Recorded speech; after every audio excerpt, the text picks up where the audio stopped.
this is Mike Hawkswell welcoming you to Not Only But Also English Language Learning, a range of online courses and lessons for adults.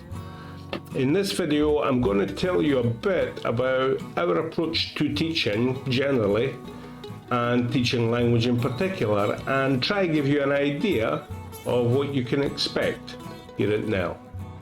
Now, as the name suggests, here you will find single, one-off lessons and short courses where you can not only learn English, expand and build your vocabulary and confidence speaking the language, learn where the holes in your grammar knowledge are, prepare for an exam, all that stuff, but also something else, with something else, through something else. It's maybe kind of obvious, but you can't really learn a language just by doing hours of grammar or vocabulary exercises or listening to a teacher talk about either. No way! To practice and build your knowledge of a language, you really need to use it in some way, and usually that involves exploring topics and themes of some kind. We have to express an idea here. Discussion, in a word. The textbooks are full of them, but here, if you've ever wondered why, the content in most of the language textbooks, I don't know what you think of the content in most language textbooks, but imagine you were in the business of selling textbooks. You'd want to sell your book to as many people as possible. So you tend to avoid topics and ideas that might offend or maybe turn some people off. That's just basic market principles, right? The thing is, if you produce content that is always trying to avoid upsetting or offending anyone, tends to stay away from anything potentially or at all controversial, it kind of makes it difficult to produce something interesting. For adult learners with independent minds and English language level or higher, our aim here is to provide lessons and courses that help you develop your language, or even pass a test, through discussing themes and issues you generally don't see in the textbooks, with me and other students from around the globe.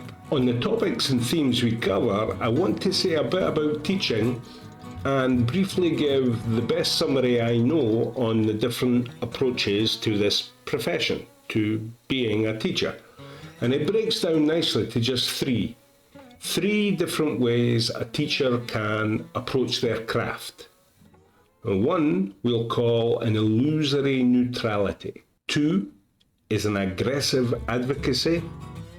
And three is an honest and open exchange.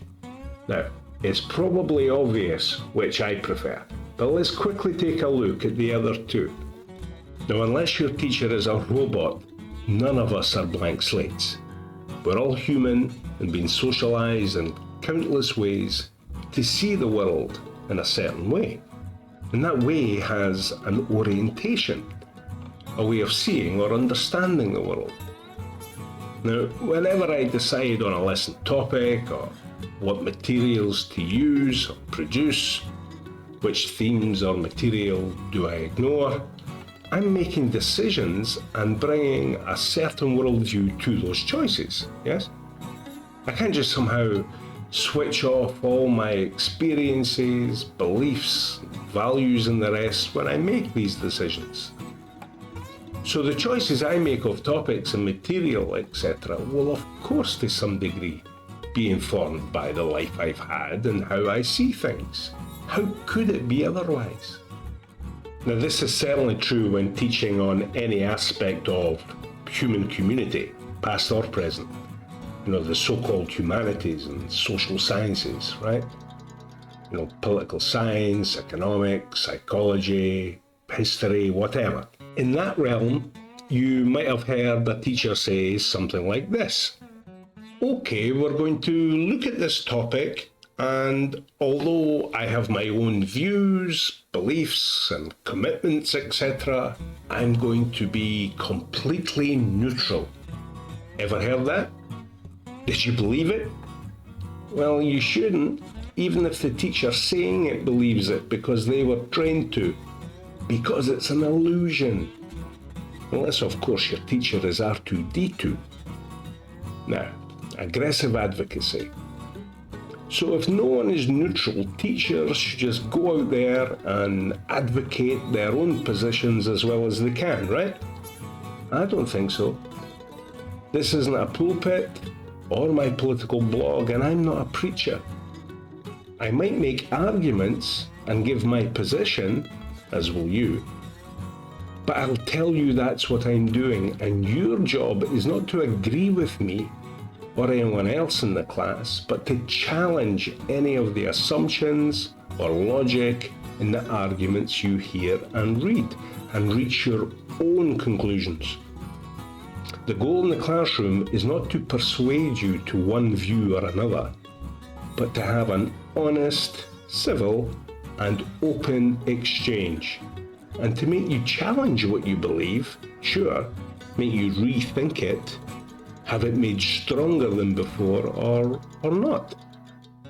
And at the same time, practice and improve your English for agreeing, disagreeing, speculating, forming and justifying an argument, all the things they look for in most exams, certainly in the higher level speaking tests. But whatever the topic, my expertise extends only to the language used, not the content. We'll chat about these things as peers or equals. It's a leveling, if you like, of the usual teacher-student relationship. Only in matters of the English language does my input carry any real weight, any authority. You know things I don't, and I'm not perfect. I get things wrong. And you're positively encouraged to talk back to the teacher when I do. Well, preferably not rudely, though. For me, language teaching, especially for adults, is the perfect opportunity to move away from some of the less appealing aspects of more traditional teaching methods. And that's part of what we're trying to do here. It's also another thing I love about this job. It's all the things I learn from students. So that's what you can expect from a lesson at NELL. But I just want to finish with a bit more about what's expected of you, the student. Now, I want you to think for a minute of a teacher as a midwife. Now, a midwife is a health professional who helps women have babies, right? This one's actually my grandmother, Evelyn Hawkswell.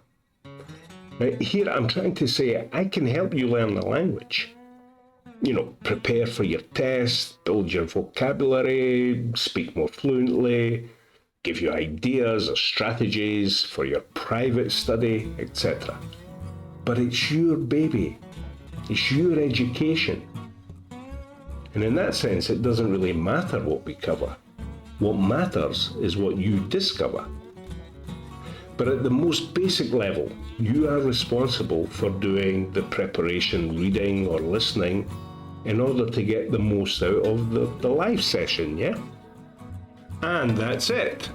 So if you're looking for something a bit different from your online English lesson, sign up to our mailing list for alerts, and who knows, maybe I'll see you in the future. Thanks for listening. Bye-bye.